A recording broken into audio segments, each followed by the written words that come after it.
Salut à tous, on se retrouve ce soir pour l'épisode 2215 du Zap Image. On commence tout d'abord avec une info officielle qu'on a pris cet après-midi. Ça concerne Patrick Vieira qui est licencié de son poste d'entraîneur de Crystal Palace à cause de la mauvaise série de Crystal Palace. Sur cette année 2023, ils ont gagné aucun match et du coup l'entraîneur en fait les frais. Donc 0 victoire, pire total en première ligue, je vous parle en 2023, 5 points seulement obtenus et 4 buts marqués, seulement pire total à chaque fois en première ligue. Et du coup son bilan en 2023 c'est 0 victoire, 5 matchs nuls, 7 défaites et son bilan total avec le club anglais de Crystal Palace c'est 22 victoires pour 24 matchs nuls et 28 défaites. Donc voilà, en gros ça a été la défaite de trop, la dernière défaite de Crystal Palace, et du coup Patrick Vieira est licencié de son poste d'entraîneur.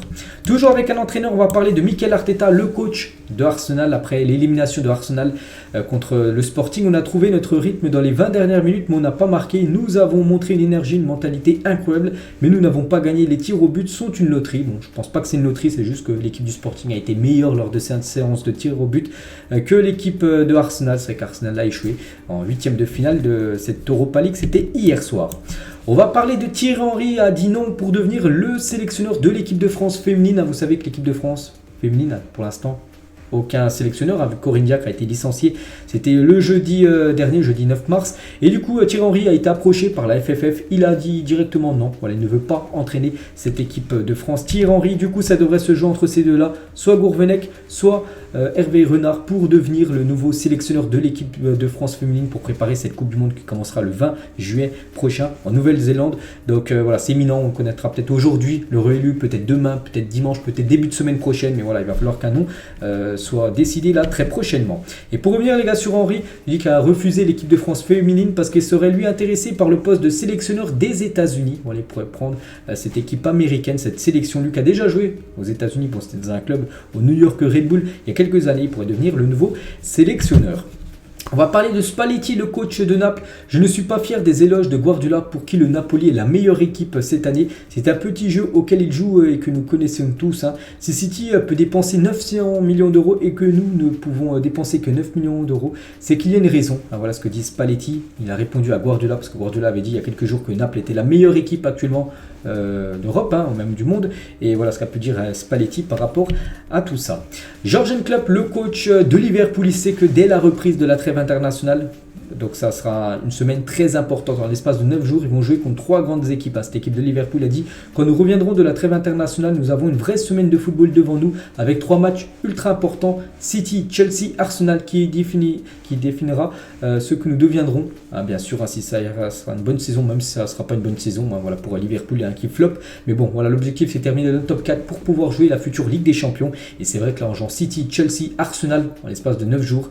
Donc tout se jouera là pour Liverpool cette saison en une semaine. Regardez le dernier post Instagram de Houssem Aouar. Vous savez qu'Houssem Aouar, je crois que je l'ai dit hier, c'est officiel, il a choisi de représenter l'Algérie. Regardez la publication, le visuel qu'il a pu mettre sur ses réseaux sociaux. Et il a dit l'Algérie, ce n'était pas un choix par défaut. Si ça l'était, je ne l'aurais pas fait maintenant. J'ai encore de nombreuses années devant moi. J'aurais pu attendre là, mais c'est un choix du cœur d'avoir choisi la sélection algérienne. Il a également dit je ne me voyais pas faire la démarche moi-même pour représenter l'Algérie. J'avais peur que ça se voit en tant qu'opportuniste, et là le coach et le président m'ont tendu la main, j'ai vu un signe du destin. En gros, c'est pas lui qui a fait le premier pas, d'après ce qu'il peut dire, c'est Belmadi, le sélectionneur et le président de la fédération algérienne de football qui lui ont tendu la main en gros pour qu'il vienne, et il a accepté. Il a vu ça comme un signe du destin, c'est pour ça qu'il représente maintenant l'Algérie. N'oubliez pas que la liste officielle de l'Algérie sera dévoilée demain samedi.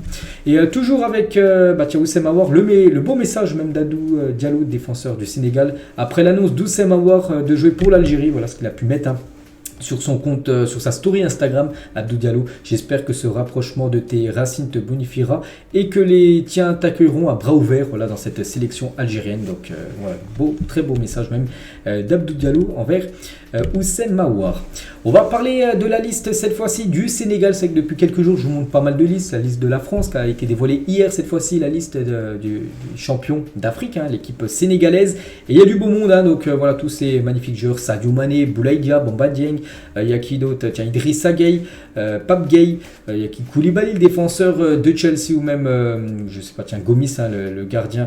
Gomis, je sais plus trop où il goal, peut-être à Rennes. Non, je sais plus où il goal, Gomis, mais bon, voilà. Tous les gardiens, tous les joueurs, on va dire, convoqués, hein, pour ces 2 prochains matchs. Ce sera des matchs contre la Mozambique, ça sera fin du mois de mars, hein, pour la sélection sénégalaise. Et aussi la sélection nigériane, les gars. Nigeria a dévoilé sa liste avec du beau monde aussi, hein. Regardez en attaque, hein. Donc Moss Simon, l'attaquant de Nantes, Victor Osimhen, l'attaquant de Naples, Terem Offi, l'attaquant niçois. Donc voilà, aussi une liste très impressionnante pour l'équipe du Nigeria. On va parler de Falorin Balogun, l'attaquant anglais, et il est déçu parce qu'il ne figure pas dans la liste des joueurs anglais pour les 2 prochains matchs, hein, contre l'Italie et contre, je sais plus c'est contre qui joue aussi, l'Angleterre. Et pourtant il fait une magnifique saison du côté de Reims, donc il aurait pu penser qu'il y avait moyen d'avoir son nom dans la liste de Gareth Southgate. Il n'est pas dedans et il est déçu, hein. Dans la vie, va où tu es apprécié, sois tranquille. Voilà ce qu'il a pu mettre, hein, sur sa story Instagram. Et le joueur peut défendre donc les couleurs de l'Angleterre, on ne l'a toujours pas été appelé, des États-Unis ou encore du Nigeria. C'est pour ça qu'on parlait du Nigeria. Il peut être appelé dans le futur pour jouer pour le Nigeria, vu que pour l'instant l'Angleterre le snob un peu, enfin Gareth Southgate ne le convoque pas, et au vu de ses performances il aurait pu être pris, donc il peut jouer aussi, je dis, pour les États-Unis et aussi le Nigeria. On va parler du champion du monde, hein, Alvarez, et c'est officiel, prolonge jusqu'en 2028 avec Manchester City. Je l'avais annoncé il y a quelques jours qu'il a certainement prolongé, ça y est, c'est fait. Prolongation pour Alvarez. Augmentation aussi de salaire, donc voilà pour le jeune joueur de Manchester City. Félicitations à lui, il a seulement 23 ans. On va parler d'un autre, même 2 autres Argentins, c'est Rodrigo De Paul qui parle de Messi. Hein, on sait que c'est l'ange gardien de Paul, hein, par rapport à Messi. Léo Messi doute sur sa prolongation avec le PSG. Eh bien, il n'a qu'à signer à l'Atlético de Madrid. Donc lui serait très content que Messi signe du côté de l'Atlético. Bon, il a joué au Barça longtemps. Je ne le vois pas du tout signer dans un des 2 clubs de Madrid. Hein, alors pas du tout. Alors surtout pas au Real. Encore, enfin, je pense pas non plus. Du côté de l'Atlético, mais bien sûr Rodrigo De Paul l'accueillerait à bras ouverts. Et toujours avec Messi, hein, concernant son futur. Donc Messi attend que Barcelone bouge pour essayer de le faire venir à un Xavi. Veut le signer à Antonella. Donc sa femme et ses enfants veulent eux retourner à Barcelone. Ils ont toujours une maison du côté de Barcelone. Donc voilà, on connaîtra très prochainement le futur de Léo Messi. Et toujours avec Messi, je vous avais dit qu'il avait loupé l'entraînement. Enfin, je sais pas, il avait séché l'entraînement. Il n'était pas présent à l'entraînement hier. On peut voir le point médical avant ce PSG Rennes. Donc on voulait savoir s'il était blessé ou non. Et il n'est pas blessé parce que regardez les 4 forfaits officiels du PSG pour ce PSG Rennes après-demain. Donc Ramos qui s'est blessé lui à l'entraînement hier, il n'est pas là. Mukile, Hakimi et Marquinhos sont les 4 joueurs parisiens forfaits. Donc ce qui voudrait dire que Messi qui a séché l'entraînement hier, moi je ne sais pas pourquoi, hein, je ne sais pas quelle raison, mais il est bien présent. Enfin, il sera peut-être présent pour ce PSG Rennes parce qu'il n'est pas blessé. Et toujours avec le PSG, le classement UEFA des clubs français après cette semaine de Coupe d'Europe, que ce soit Ligue des Champions, Europa League ou Europa Conference League. Donc le PSG à la 6e position des meilleurs clubs français, on peut dire, en Europe. Donc Nice gagne des places, hein. Je crois que c'était avant à plus de 100 places, maintenant ils sont 99e, hein, cette équipe de Nice, avec leur qualification pour les quarts de finale. Et l'indice UEFA, très mauvaise nouvelle pour la France. Pourquoi? Parce que le coefficient UEFA de la France est menacé. Le seul danger cette saison, c'est pas le championnat portugais, enfin pas la Liga B8, c'est plutôt le championnat néerlandais. Il faut faire attention. Le scénario pour que la France perde une place et soit 6e championnat, donc là ce serait une catastrophe, hein. Donc que le Feyenoord Rotterdam remporte la Ligue Europa, ils sont qualifiés, n'oubliez pas qu'ils ont gagné 7-1 contre le Shakhtar hier, et l'Azel Alkmaar a battu l'équipe de la Lazio 2-1, et même 2-1 au match aller, 2-1 au match retour, va en finale de Ligue Europa. Si ces 2 conditions sont réalisées, la France perdra sa 5e place et du coup sera 6e. Et n'oubliez pas que la saison prochaine il y a un nouveau format de Ligue des Champions et ce serait dommage bien sûr pour la France, parce que si on garde cette 5e place, il y aura après 3 équipes qualifiées directement, les 3 premiers en Ligue des Champions, et le 4e jouerait les barrages. Ce serait plutôt pas mal que là il y en a 2 seulement qualifiés en Ligue des Champions, le 3e jouer barrage, donc on pourrait gagner une place, mais il faut absolument rester 5e championnat, et pour l'instant le championnat néerlandais qui nous menace juste derrière. On va regarder le tirage au sort. Donc concernant le tirage au sort qui a été effectué à midi, j'ai fait une vidéo aujourd'hui sur ma chaîne BizBiz Plus, qui est en première ligne de description. On en reparlera aussi demain dans le prochain Zedi. Regardez ce tirage qui date il y a 10 ans, jour pour jour. Malaga, qui est maintenant une équipe dans la zone rouge en Ligue 2 espagnole.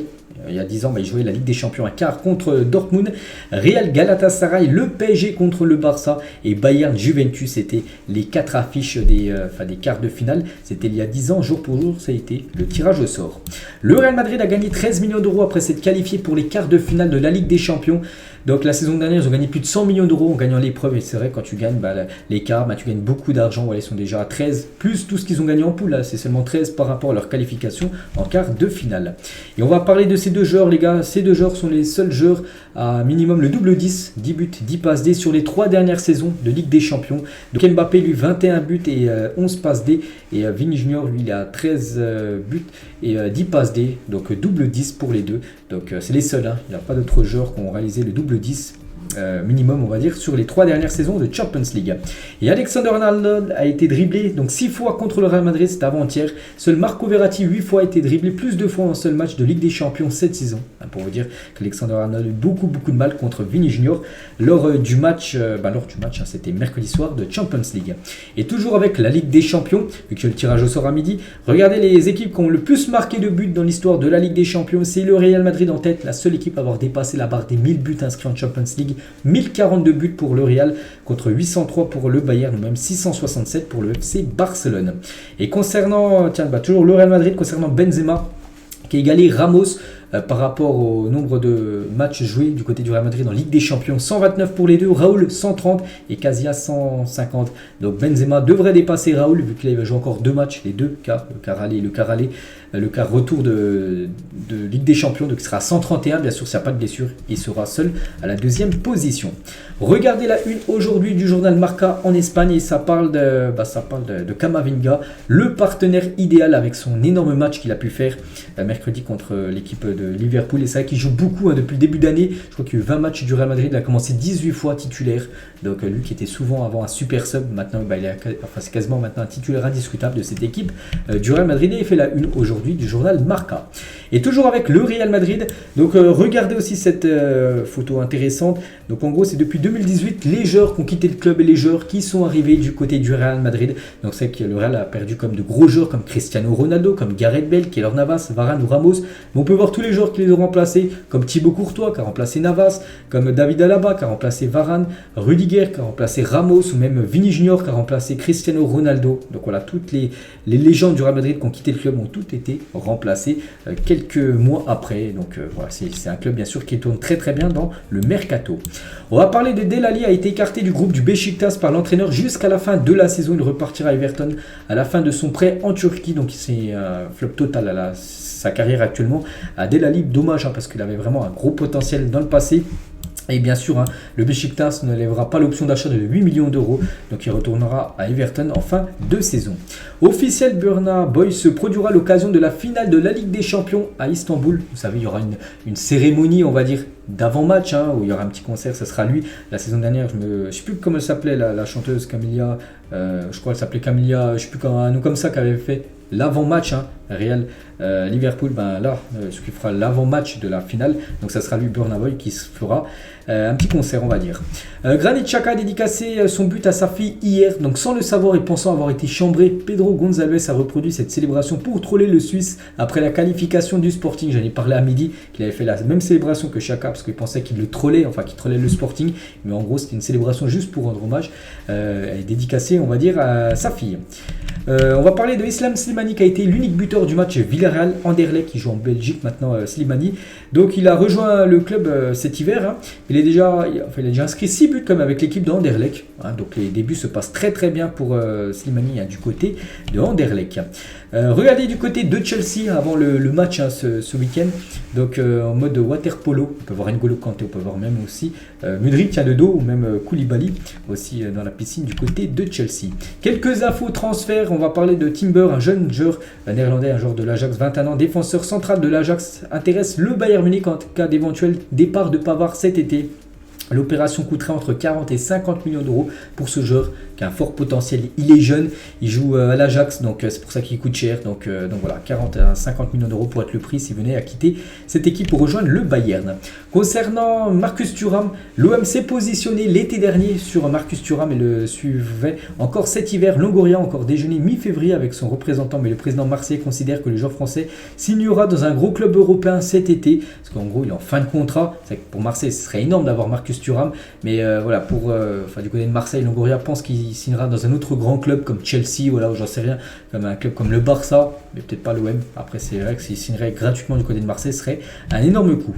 La clause libératoire figurant dans le contrat d'Erling Haaland à Manchester City aurait été décalée d'un an depuis la prolongation de Pep Guardiola. Elle serait de 180 jusqu'à 200 millions d'euros. Cette clause libératoire, n'oubliez pas qu'il y a une clause en 2024 qui pourra quitter cette équipe de Liverpool. Et en gros, d'après ce qui se dit, cette clause a été reportée d'une année de plus. En gros, en 2025, ce serait maintenant la date pour la clause libératoire de Erling Haaland. Officiel plutôt, Pereira da Costa prolonge au Racing Club de Lens jusqu'en 2026. Voilà, félicitations à ce jeune Lensois. Toujours avec Lens les gars, donc amende pour eux, condamné à 15 000 euros d'amende suite à des banderoles insultantes plutôt face au LOSC lors du derby du Nord, c'était il y a quelques jours. C'était à Lens, il y avait des banderoles contre l'équipe de Lille, voilà, le rival on va dire de cette équipe lensoise. Donc du coup 15 000 euros d'amende pour l'équipe de Lens. On va parler de jeunes joueurs espagnol de l'équipe de Liverpool, Bajcetic, et il s'est blessé aux adducteurs. Il est forfait pour le reste de la saison. On lui souhaite un bon rétablissement, on le reverra saison prochaine. Alexis Sanchez, Malinowski et Senjin Under lors de l'entraînement du côté de Marseille, le dernier en date. Donc une petite photo des trois en mode bon, je pense qu'ils allaient à la piscine avant ou après, j'en sais rien, mais bon, parce qu'ils étaient tous torse nu. La délégation du Qatar est arrivée à Carrington pour poursuivre les discussions de rachat de Manchester United. Vous savez que Manchester United va certainement se faire racheter et devenir sous l'ère qatari, on peut dire. Donc on peut voir que voilà, ils sont arrivés, il y a une réunion et la réunion s'est bien passée, ça a été positif aujourd'hui. Une seconde offre est attendue dans les 10 prochains jours, voilà, pour le rachat officiellement de Manchester sous l'ère QSI. La FIFA a annoncé que le prize money de la Coupe du Monde 2023, Coupe du Monde féminine, allait s'élever à 150 millions de dollars, environ 142 millions d'euros, soit 3 fois le montant de la Coupe du Monde 2019 qui s'était déroulée en France. En gros, il y aura encore plus d'argent à gagner pour toutes les sélections féminines, donc 3 fois plus que lors de la dernière Coupe du Monde en 2019 où ça avait été les Américaines qui avaient remporté le trophée. Alors que son partenariat avec eSport prend fin cette année, la FIFA, via son président Infantino, a annoncé sa volonté de continuer à sortir un jeu à son nom d'ici 2024 qui viendrait donc concurrencer eSport FC. Vous savez que FIFA 23 là, c'est fini, ça s'appellera plus FIFA, je l'ai déjà dit il y a quelques temps, ça va s'appeler eSport FC, par exemple 24, vu que il n'y a plus de partenariat entre eSport et la FIFA, mais la FIFA aimerait sortir un jeu pour concurrencer, on va dire, ce nouveau eSport FC, l'ancien on peut dire FIFA. Donc voilà ce qu'elle va dire bien sûr sur ce jeu. Ochoa et Franck Ribéry. Donc Ribéry après sa retraite, Ochoa, joueur de Salernitana, donc deux légendes, que ce soit une légende française ou une légende bien sûr mexicaine pour le gardien Ochoa. Kylian Mbappé, sa dernière publication Instagram, donc c'est une publication pour promouvoir une marque de lunettes, parce qu'il est en partenariat avec cette marque de lunettes, Kylian Mbappé. À jamais dans l'histoire, bien sûr, Cristiano Ronaldo, légende totale du côté du Real Madrid. On finit les gars ce soir avec cette question, donc une question de B-Football, un Twitter, classé dans l'ordre de ces 5 attaquants cette saison. Selon vous, voilà, du meilleur, on va dire, attaquant le plus performant jusqu'au moins bon. Bon, ils sont tous bons, mais bon, il faut faire un choix. Je vais vous donner le mien. Donc pour moi, parmi ces 5, il y a quand même Mbappé, Haaland, Rashford, Lewandowski, Osimhen. Je pars tout d'abord sur bien sûr, Erling Haaland. Je pense en plus, c'est lui qui a marqué le plus de buts. Puis voilà, c'est pour moi le meilleur cette saison.